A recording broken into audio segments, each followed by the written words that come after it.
There is a hinge on a barn door 2 miles from where I grew up. I watched it swing that door for the first time when I was 9 years old. I watched it swing that same door last spring. That hinge is 73 years old. It has never been replaced. It has never rusted through.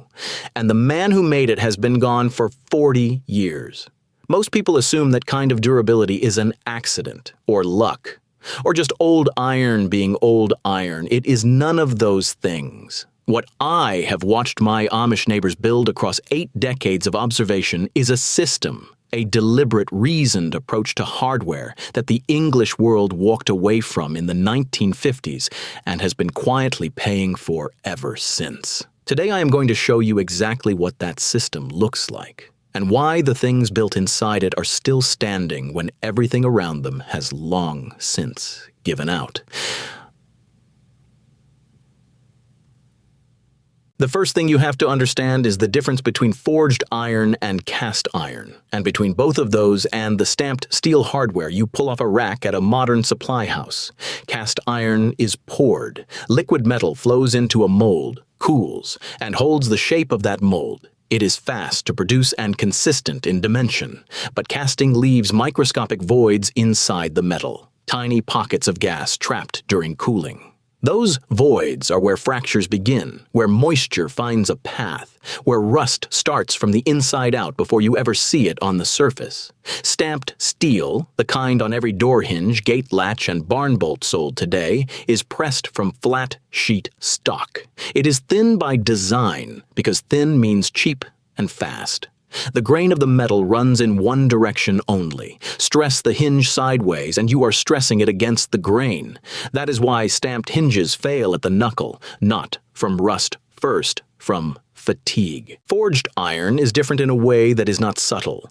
The smith heats the bar past 800 degrees Fahrenheit, past the point where the iron becomes plastic, and then works it under hammer blows.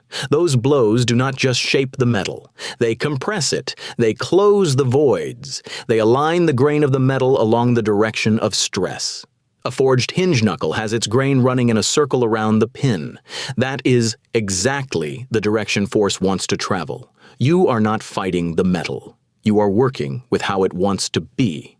I have watched Amish blacksmiths, the Stoltzfus family, the Baylors, the Lapps, who share my name, though not my blood, work iron this way for decades. The forge is coal-fired. The temperature is judged by color. Orange means too cool. Yellow means right. White means you have gone too far. That knowledge lives in the eye, not in a gauge. It is passed from a man to his son in the same shop, using the same anvil, sometimes the same hammer. The hardware that comes out of that process does not look like hardware store hardware. It is heavier. The surfaces are slightly irregular. The dimensions vary by 1/8 of an inch from piece to piece. And it will outlast the building it is mounted on, if the building is built right. That is not sentiment. That is what I have watched. The strap hinge is the most common piece of forged hardware on an old order farm. A working barn might have 40 of them. A large one, the kind that carries a sliding hay door, can weigh 3 pounds by itself. The strap runs 12 to 18 inches along the face of the door. The knuckle wraps around a hand-turned iron pin. The whole assembly is held with hand-cut square-head bolts, not screws. That last detail matters more than most people realize. Modern hinges use wood screws. A wood screw pulls straight out under shear load, the kind of load a heavy door puts on its hardware every single time it swings. Over years, the screw hole enlarges, the hinge loosens, water gets in. The wood rots around the fastener. The hinge fails, not because the metal gave out, but because the connection to the wood gave out. A square head bolt passes through the door completely. A nut and washer on the back face distribute the load across a wide area of wood rather than concentrating it in a single screw hole. The door can flex, swell, and shrink across seasons, and the bolt moves with it. I have never seen a properly through-bolted strap hinge pull loose from a door. I have seen it on every farm I grew up around. I have watched those doors swing for 60 years. The other thing the Amish hinge has that modern hardware does not is a forge-welded tip. The end of the strap is drawn to a point and folded back on itself under the hammer. Not welded with a torch, not crimped with a press, but hammer welded while the iron is at welding temperature. That fold creates a double layer of metal at the highest stress point of the strap. It is where the hinge wants to crack if it is going to crack. The fold makes sure it never does. 2 centuries of barn building refined that detail, not because a metallurgist recommended it, because the barns that used it were still standing and the barns that did not were not. A gate latch on an Amish farm is not a single piece of hardware, it is a 5-part system. And understanding why it has 5 parts is understanding why it never fails. Part 1. The keeper. This is the iron loop mounted on the post that the latch bar drops into. It is forge welded into a closed oval. No gap, no seam, no place for the bar to jump out under pressure from an animal pushing against the gate. Part 2. The latch bar itself. Hand-forged, slightly curved with a weighted tail on the hinge end. The weight keeps the bar seated in the keeper without a spring. Springs corrode. Springs lose tension. A weighted bar does not. It works at 20 below zero, the same as it works in August. Part 3. The pivot pin. Not a bolt, not a rivet. A hand-turned pin with a head on one end and a cotter hole on the other. The cotter pin that secures it can be removed with bare hands. The latch can be taken apart, serviced, and reassembled in the field without tools. I have watched an Amish farmer do exactly that in 3 minutes with cold hands in February. Part 4. The lift string, a simple leather thong or braided cord that passes through a small hole in the gate and allows the latch to be lifted from the outside. No lock, no mechanism, just geometry. The string rots eventually. You replace the string. The hardware never needs replacement. Part 5. The mounting plates. Not screwed to the surface of the wood, let into a shallow mortise cut into the post face, then through-bolted. The plate sits flush. Water cannot pool behind it. The wood beneath it stays dry. The mounting holds for generations. That 5-part system is not complicated. It is the opposite of complicated. Every piece does one thing and does it without depending on any other piece to compensate for its weakness. That is the design principle that modern hardware abandoned when it moved to injection-molded zinc and self-tapping screws. If what you have heard so far has made you look differently at the hardware on your own doors and gates, you are not alone. That feeling is exactly why this channel exists. If this kind of depth is what you come here for, take 1 second and subscribe. What is coming in the next sections is the part that most people never connect. The surface treatment, the fastener geometry, and the one maintenance practice that keeps this hardware working across generations. Do not miss it. The rust question is the one I hear most often. People look at the age of this hardware, 40 years, 70 years, in some cases over 100, and they assume it must have been painted or galvanized or treated with something modern. It was not. What it was treated with is older than any coating system the hardware industry sells today.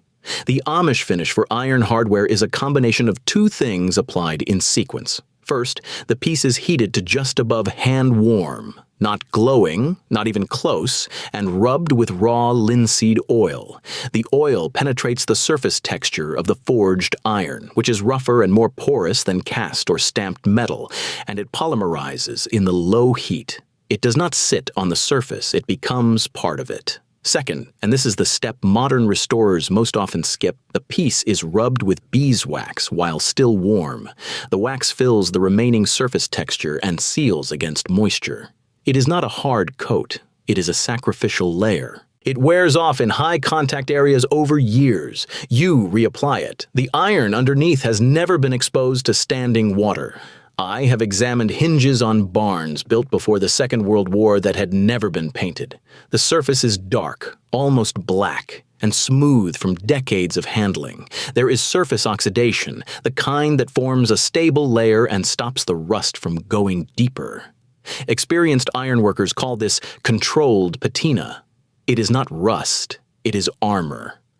The Amish did not invent linseed oil finishing. What they preserved is the discipline of doing it correctly and doing it again when it needs doing.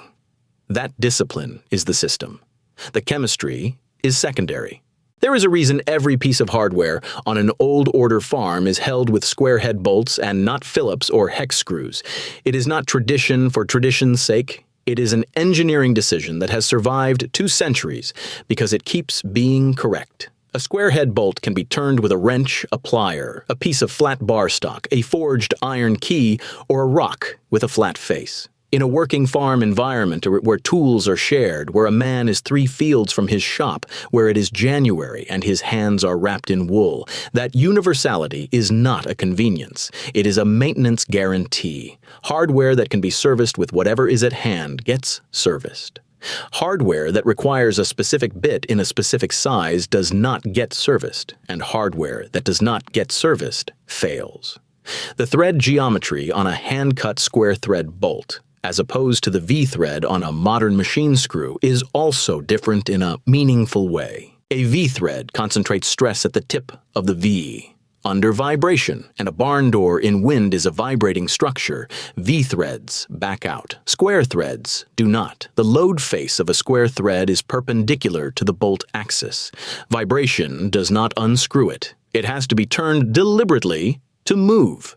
I have never seen a square thread through bolt back out of a door or gate on its own. I have seen it on modern construction sites. I have watched self-tapping screws walk themselves loose in a single winter. The square thread bolt was not replaced because something better came along. It was replaced because it was slower and more expensive to produce. That is the only reason. The Amish kept building with square thread fasteners because they watched what happened to buildings that did not. That observation, repeated across generations, is the entire curriculum. Every piece of forged hardware on an old order farm goes through 1 maintenance cycle per year. It happens in early spring, after the hard freeze is finished and before the wet season begins in earnest. It takes 1 man about half a day for a full barn, and it is the reason hardware installed in the 1940s is still working in the 2020s. The cycle has 4 steps, and none of them require anything that cannot be made or found on the farm itself. That is the entire system. Half a day, once a year, using materials the farm produces. I have watched this cycle repeated on the same hardware for 60 years. The hardware that receives it does not wear out. The hardware that does not receive it, on abandoned farms, on English-built barns where no one knew the practice, fails within a generation. The knowledge is not complicated. The discipline of returning to it every spring is everything. If you have made it this far, you have just watched something most people will never sit still long enough to understand. Not because it is difficult, but because it is slow and patient and asks you to pay attention. That is exactly what this channel is built for. If that is the kind of depth you want more of, subscribe. This is what we do here every week, without rushing. That hinge I watched as a 9-year-old boy is still swinging. Now you know exactly why, and what it would take to build something that does the same. Thanks for watching. The end screen has more in the same world. Thanks for being here. Pick whichever video on the end screen calls to you.